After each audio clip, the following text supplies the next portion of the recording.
Hey everyone, welcome back to American Nightmares, the channel where we uncover the real, bone-chilling stories that happen right here in the United States. These aren't campfire tales or Hollywood scripts. These are true accounts from everyday people who lived through something they can't forget. Today we're going deep into 3 holiday horror experiences that will make you think twice about opening your door this Christmas season. We've got 3 separate stories, each one more unsettling than the last, and I'm going to tell them in full detail so you can feel exactly what these people felt. Buckle up, this is going to be a long one. Let's get started. My name is Gregory, and this happened back in December 2015, 10 years ago now, when I was 28 years old. I lived in a small, quiet town in upstate New York. The kind of place where the houses sit far apart, the streets are lined with big old maples, and most folks head south or to family for the holidays.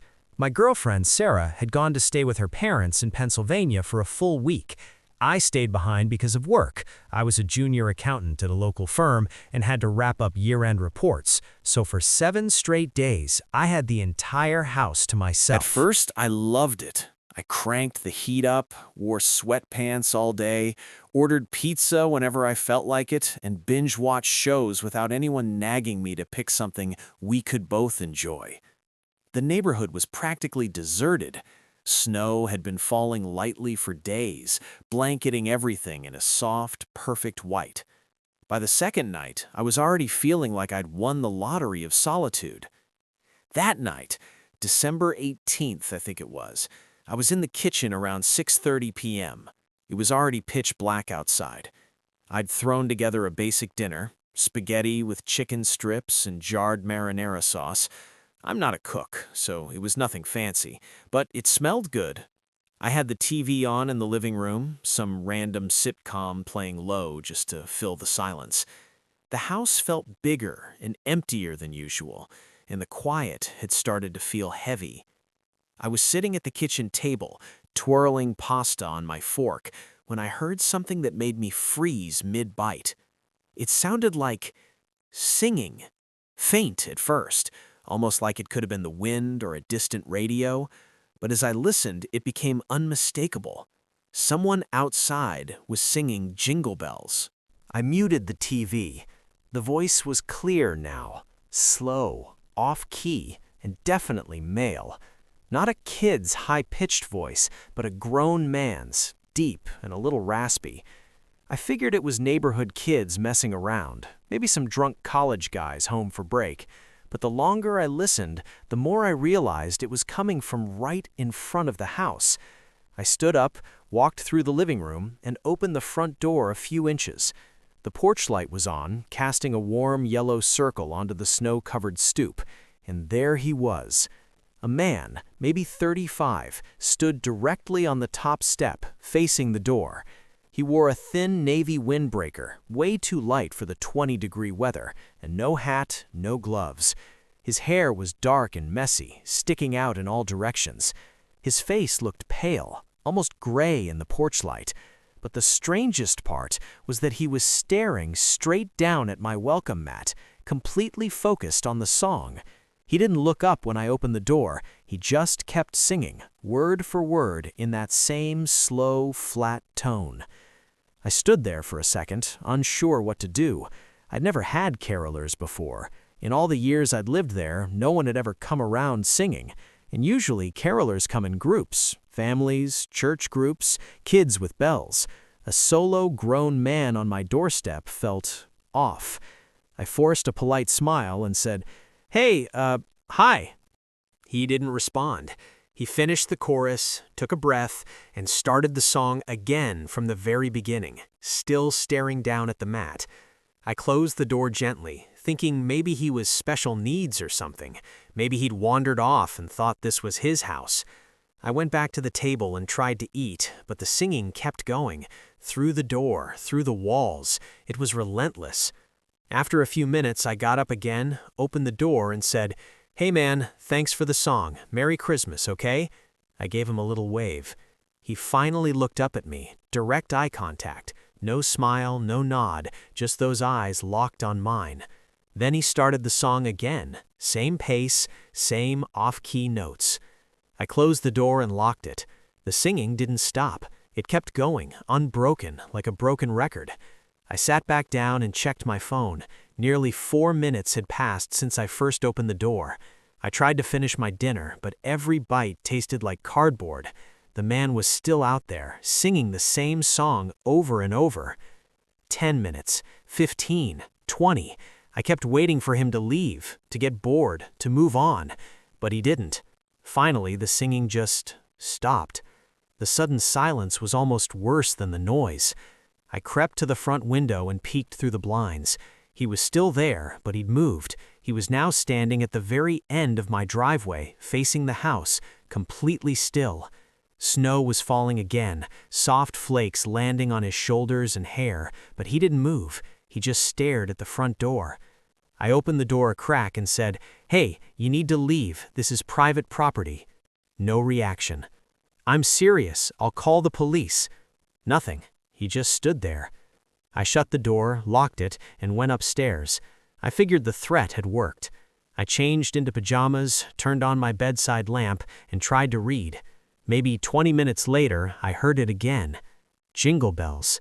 But now it was coming from the backyard. My heart dropped. I jumped out of bed and went to the back window. There he was, standing right in the middle of my backyard, snow up to his ankles, looking straight up at my bedroom window. He was singing to me, directly to me. I slid the window open and yelled, "I'm calling the police! Get off my property!" The singing stopped instantly. For 3 long seconds, he just stared up at me. Then he turned and sprinted toward the back door, full speed, boots crunching the snow. I slammed the window shut and ran downstairs. That's when the screaming started. It wasn't a normal scream. It was this guttural, animalistic roar, deep, raw, like something out of a death metal concert, but worse. It echoed across the yard and through the house. Then came the banging. The back door shook violently. I could feel the impacts through the floor. He was slamming his body against it, kicking it, rattling the knob. The whole house vibrated. I grabbed my phone and called 911 with shaking hands. "There's a man trying to break into my house," I told the operator. "He's at the back door right now. Please hurry." I grabbed my old aluminum baseball bat from the closet and backed into my bedroom, shutting the door and locking it. Then I hid in the closet, bat in hand, phone to my ear. The banging and screaming went on for what felt like forever. Every second I expected the door to give way. Then, just as suddenly as it started, everything stopped. Dead silence. I stayed in the closet until the police arrived. 2 officers, maybe 15 minutes later. They checked the outside of the house. The back door was still locked, no damage. They found deep footprints in the snow leading from the backyard into the woods behind my property. They followed the trail a little way but came back. "Too dark and too thick out there tonight," they said. "We'll patrol the area." They acted like it was no big deal. "People do weird stuff around the holidays. Keep your doors locked and you'll be fine." They left. I double-checked every lock in the house. The rest of the week, I barely slept. I kept hearing singing in my head, even when it was silent. I ended up driving to my parents' house for Christmas Eve and Christmas. The man never came back, at least not that I know of. But every December, when the snow starts falling and the house gets quiet, I still hear that song. I was 6 years old in December 2014. My birthday is in November, so I just turned 6 and was still riding the high of my birthday party. That year, my birthday landed on the same day as Odell Beckham Jr.'s insane one-handed touchdown catch against the Cowboys. I was a little Giants fan in a house full of Cowboys fans, so the whole night was filled with people talking about that catch. I didn't really understand football yet, but I knew something huge had happened. For my birthday, my parents got me tickets to 2 Dallas Mavericks games, one against the Washington Wizards on December 30th, and another against the Oklahoma City Thunder on December 27th. I was a Cavaliers fan. LeBron was my hero, but I loved the Mavs too, so I was thrilled. The Thunder game was my first NBA game ever. The American Airlines Center was massive. The lights, the crowd, the cheerleaders, the jumbotron, it was overwhelming in the best way. The Mavs won a close one, something like 112-107. I remember eating popcorn and nachos and yelling every time Dirk Nowitzki hit a shot. The next game, against the Wizards, was even better. We had great seats, 7 rows from the court, right in the middle. The Mavs were up by 20 or 30 at halftime. I was buzzing with excitement.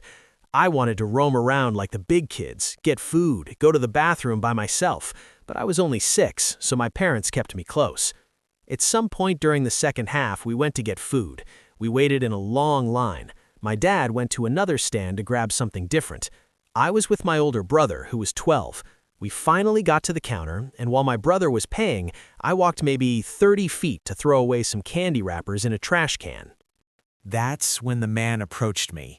He was tall, really tall, white, maybe 30 or 40, wearing a plain black hoodie and jeans. He smiled down at me and said, "Hey, buddy, are you lost?" I shook my head. He looked around. "I don't see your parents. Come on, let's go find them." I didn't know what to do. I was taught to be polite to adults, and he seemed nice, so I let him take my hand. He started walking me toward the upper levels, the nosebleeds. He said we were going to the intercom so they could announce my name and find my parents. I said okay and kept walking. We got to the very top, where it was almost empty. No one was around. He waited until the coast was clear, then started pushing me toward the emergency stairs. I remember feeling his hand tighten on mine. That's when I remembered stranger danger. My stomach dropped.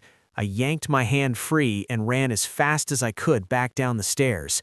I looked back once. He was just standing there, watching me with this small, creepy grin. I found my brother. He hadn't even noticed I was gone and didn't want to get in trouble, so he didn't tell our parents. I didn't say anything either. I was too scared. The game ended. The Mavs won. We walked to the parking garage. I was quiet the whole time. In the car, my parents asked why I wasn't excited. I said I was tired.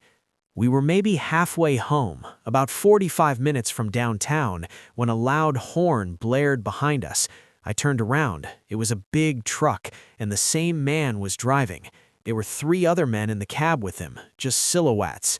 They pulled up next to us, staring. My dad yelled at them. They didn't react. They just kept staring. I wanted to tell my parents, but I was frozen. When we got home, I went straight to bed. I fell asleep fast. In the middle of the night, I woke up to a light flashing in my bedroom window. I thought it was a car or maybe Santa Claus. I looked out. It was him, the same man, standing in our front yard, shining a flashlight right into my window. I screamed and ran to my parents' room. They rushed outside and searched for 20 minutes. They didn't find anything. They told me it was probably a car headlight or a shadow. I knew it wasn't. A few days later, on New Year's Eve, we were watching the ball drop. The doorbell rang about 5 minutes before midnight. My parents answered. I heard his voice. I ran to the hallway and peeked around the corner. It was him. He was holding some flyers, saying something about a lost dog. My parents said it was just a guy looking for his cousin's dog. I told them it was the same man from the game. They didn't believe me. A year later, on New Year's Eve again, there was a knock on my bedroom window. I looked. There was a piece of paper taped to the glass that said, "This new year, you'll meet me again." My parents finally believed me. They filed a police report. Nothing ever came of it. Now I'm 16. I still get terrified every New Year's Eve. I've never gone back to an NBA game. I close my curtains at night. I'm thinking about going to a Cavs-Mavs game soon, my first since then, but the thought of him knowing where I live still haunts me. This one comes from a dad who took his family to cut down a real Christmas tree in the mountains. It was early December, a few years ago. He and his wife, Mary Ann, had always wanted to do the whole real tree thing. Their 7-year-old son, Andrew, was excited. They drove up into the mountains, winding roads, snow everywhere. sky heavy with clouds. It felt magical. They found a remote spot online, no other cars in the lot, just scattered light poles, so it wasn't completely dark. They parked, grabbed flashlights and an axe, and headed down a narrow path.